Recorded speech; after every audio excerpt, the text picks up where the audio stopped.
வணக்கம். நம்ம சேனலில் பிக் பாஸில் நடக்கிற சுவாரஸ்யமான சம்பவங்கள் பற்றி பார்த்துக்கிட்டு இருக்கோம். போன வீடியோவில் டே 1ல் நடந்த சுவாரஸ்யமான சம்பவங்கள் பற்றி பார்த்தோம். இந்த வீடியோவில் டே 2ல் நடக்கிற சுவாரஸ்யமான சம்பவங்கள் பற்றி பார்க்க போகிறோம். பார்ப்போமா? நம்ம போன வீடியோவில் சொல்லியிருந்தோம் இன்னும் சாம்பிள் டாஸ்க் 2 பேர் பண்ணலை அப்படின்னு. அது யாருன்னு பார்த்தீங்கன்னா அனிதா சம்பத் மற்றும் பாலா. அதில் அனிதா சம்பத் யாருக்கு ஹார்ட் கொடுத்தாங்க அப்படின்னு பார்த்தீங்கன்னா நிஷாவுக்கு கொடுத்தாங்க. அதுக்கு அவங்க சொன்ன காரணம் ரொம்ப டச்சிங்காக இருந்துச்சு. அதுக்கு அவங்க என்ன காரணம் சொன்னாங்க அப்படின்னு பார்த்தீங்கன்னா அனிதாவோட அம்மா கொஞ்சம் கருப்பாக இருப்பாங்க போல், அதனால் அனிதாவோட ஸ்கூல் ஃபங்க்ஷன் காலேஜ் ஃபங்க்ஷனுக்கு கூப்பிட்டா வர்றதுக்கு ரொம்ப யோசிப்பாங்களாம். அதே மாதிரி ஜுவல்ஸ் ஏதாவது கொடுத்து போட சொன்னாலும் என் கலருக்கு செட் ஆகாது அப்படின்னு சொல்லி ஃபீல் பண்ணுவாங்களாம். அனிதா பிக் பாஸ் வீட்டுக்குள்ளே வந்து நிஷாவை பார்த்ததுமே அவங்க அம்மா பார்த்த மாதிரி இருந்துச்சாம். ஆனால் அவங்க அம்மா மாதிரி இல்லாமல் நிஷா ரொம்ப பாசிட்டிவாக இருந்தாங்களாம். கலரை பற்றி கவலையே படலை. அது அனிதாவுக்கு ரொம்ப பிடிச்சிருந்துச்சு. அதுவும் இல்லாமல் அவங்களோட அம்மா நிஷாவை மாதிரி இருக்கணும் அப்படின்னு ஃபீல் பண்ணாங்க. அதனால தான் அனிதா நிஷாவுக்கு ஹார்ட் கொடுத்தாங்க. அடுத்து ஒரு சுவாரஸ்யமான சம்பவம் பிக் பாஸில் நடந்துச்சு. அது என்ன அப்படின்னு பார்த்தீங்கன்னா டே 1 நைட்டு அனிதா சுரேஷ் சக்கரவர்த்தியை வச்சு ஒரு நியூஸ் வாசித்தாங்க. அது அவரை கலாய்க்கிற மாதிரி இருந்துச்சு. அதை கேட்டுட்டு அவர் என்ஜாய் பண்ணார். அனிதாவுக்கு கவுண்டர் கொடுக்கறதுக்காக அவர் ஒரு ஜோக் சொன்னார். அது என்னென்னு பார்த்தீங்கன்னா ஒரு நியூஸ் ரீடர் வணக்கம்னு சொன்னாலே மேலே எச்சி தரிக்கும், அதனால் கொஞ்சம் தள்ளியே நிற்கிறேன் அப்படின்னு சொன்னார். அது அனிதாவுக்கு அவ்வளோவா பிடிக்கல போல். அன்றைக்கி நைட்டு ஒரு 2 மணிக்கு ரேகாட்டை சொல்லி ஃபீல் பண்ணாங்க அனிதா. நான் கலாய்ச்சது அவருக்கு பிடிக்கல போல், திருப்பி எனக்கு ஒரு கவுண்டர் கொடுத்துட்டாரு. அந்த கவுண்டர் எனக்கு ரொம்ப ஹர்ட் பண்ண மாதிரி இருந்துச்சு அப்படின்னு சொல்லி ஃபீல் பண்ணாங்க. அடுத்த நாள் காலையில் பிரேக்ஃபாஸ்ட் டேபிளில் சுரேஷ் அனிதாவை திரும்ப அந்த நியூஸ் வாசிக்க சொன்னார். அந்த டைமில் அனிதாவுக்கும் சுரேஷ்க்கும் ரொம்ப பெரிய வாக்குவாதம் மாதிரி ஆகிடுச்சு. உங்களால் நான் ரொம்ப ஹர்ட் ஆகிட்டேன்னு அனிதா சுரேஷ்கிட்ட சொல்ல சுரேஷ் அதுக்கு விளக்கம் கொடுக்க பார்த்தாரு. பெரிய வாக்குவாதம் ஆகிடுச்சு. அப்போ ரேகா தான் தலையிட்டு 2 பேருக்கும் சமாதானம் பண்ணி வச்சாங்க. அதுக்கப்புறம் கொஞ்சம் நேரம் கழித்து 2 பேர் ஹேண்ட்ஷேக் கொடுத்துட்டு சமாதானம் ஆகிட்டாங்க. அதுக்கப்புறமா பிக் பாஸ் தர்பார் பட பாட்டான சும்மா கிளி பாட்டை போட்டு எல்லோரையும் ஆட விட்டார். எல்லோரும் ரொம்ப சூப்பராகவே ஆடிக்கிட்டு இருந்தாங்க. அந்த டைமில் பிக் பாஸ் இந்த வாரம் நாமினேஷன் கிடையாதுன்ற ஒரு அனௌன்ஸ்மெண்ட் பண்ணி இன்னும் எல்லோரையும் குஷியாக்கிட்டார்.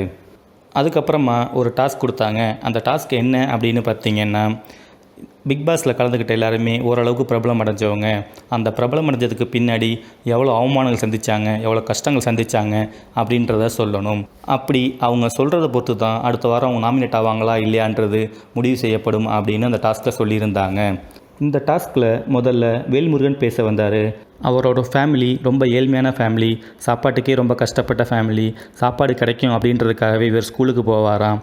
அன்றைக்கி ஸ்கூல் இல்லை அப்படின்னா மதியான சாப்பாடே கிடையாது.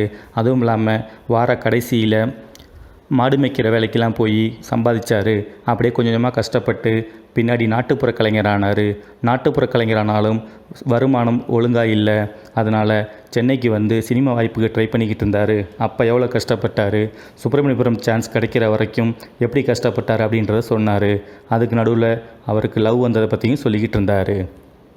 அதுக்கப்புறமா சனம் வந்தாங்க. அவங்க என்ன சொன்னாங்க அப்படின்னா சில வருடங்களுக்கு முன்னாடி அவங்களுக்கு ஆக்சிடெண்ட் ஆச்சு. அப்போ ரொம்ப கஷ்டமான ஸ்டேஜில் இருந்தாங்க. அதுக்கப்புறம் வீட்டுக்கு கொண்டு வந்து அவங்க அம்மா அப்பா பார்த்துக்கிட்டாங்க. 14 மாதம் ரொம்ப கஷ்டப்பட்டு அவங்க அப்பா பார்த்துக்கிட்டாரு. அதெல்லாம் அவங்களால மறக்க முடியாது அப்படின்னு சொல்லி ஃபீல் பண்ணாங்க.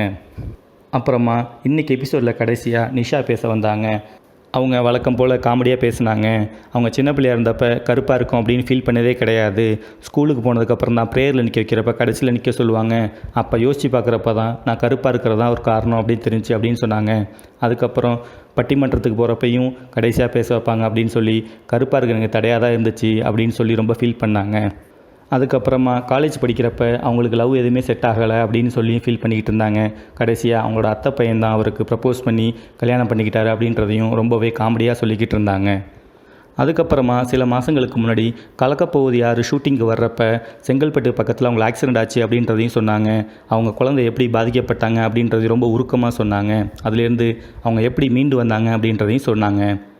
நிஷா சொன்னதில் 2 பாயிண்ட் ரொம்பவே சூப்பரான பாயிண்ட். முதல் பாயிண்ட் என்ன அப்படின்னு பார்த்தீங்கன்னா அவங்க ஸ்கூலில் கருப்பாக இருக்காங்க அப்படின்ற ஒரே காரணத்துக்காக அவங்கள கடைசியில் நிற்க வச்சுட்டாங்க. அவங்களுக்கு முன்னாடி வெள்ளையாக இருக்கிற எல்லா பிள்ளைங்களையும் நிற்க வச்சுட்டாங்க அப்படின்னு சொன்னாங்க. ஆனால் அந்த வெள்ளையாக இருக்க பிள்ளைங்க எல்லாமே இப்போ என்ன பண்ணிட்டுருக்காங்க எப்படின்னே தெரியலை. ஆனால் கருப்பாக இருக்கேன்னா இப்போ முன்னேறி இருக்கேன் அப்படின்னு சொல்லி சந்தோஷப்பட்டாங்க. அது ஒரு பாயிண்ட். இன்னொரு பாயிண்ட் ப்ரொமோவில் பார்த்தது தான். அது என்ன அப்படின்னா அழகாக இருக்கவங்க சாதித்ததை விட அவமானப்பட்டவங்க சாதித்தது தான் அதிகம் அப்படின்னு சொன்னாங்க. அதுவுமே ரொம்ப சூப்பரான பாயிண்ட். அவங்க பேசி முடிச்சுட்டு வர்றப்ப வழக்கம் போல் காமெடி பண்ணிக்கிட்டே வந்தாங்க. நான் அழுததே கிடையாது, என்னையும் அழ வச்சிட்டிங்களே அப்படின்னு சொல்லிட்டு வந்து உட்காந்தாங்க. நிஷா வந்து உட்காந்து கொஞ்ச நேரத்திலேயே பிக் பாஸ் எல்லாரையும் கிளம்பி போக சொன்னார். கிளம்பி போகிறப்ப எல்லோரும் நிஷாவுக்கு வாழ்த்து சொல்ல வந்தாங்க. அதில் நிஷானால் அழுகை அடக்க முடியாமல் ரொம்ப அழ ஆரம்பிச்சிட்டாங்க. அப்போ ரியோ தான் கட்டிப்பிடிச்சி ஆறுதல் சொன்னார். எல்லாருமே அவங்களுக்கு வாழ்த்து சொன்னாங்க. ரியோ அப்பையும் காமெடி பண்ணார். அது என்ன அப்படின்னு பார்த்தீங்கன்னா, நீ இவ்வளோ சென்டிமெண்ட்டாக பேசுனா உன்னை தூக்க மாட்டாங்கன்னு நினைக்காத அப்படின்னு சொன்னார். அதுக்கும் சிரிச்சுக்கிட்டே பதில் சொன்னாங்க நிஷா. அதோட இன்றைக்கி எபிசோடு முடிஞ்சிச்சு. அடுத்து என்ன நடக்க போகுதுன்றதை வரப்போகிற வீடியோவில் பார்ப்போம். நம்ம சேனலுக்கு முதல் முறையாக வர நண்பர்கள் நம்ம சேனலில் அப்லோட் பண்ணியிருக்க சமையல் ரெசிபி வீடியோக்களை பாருங்கள்.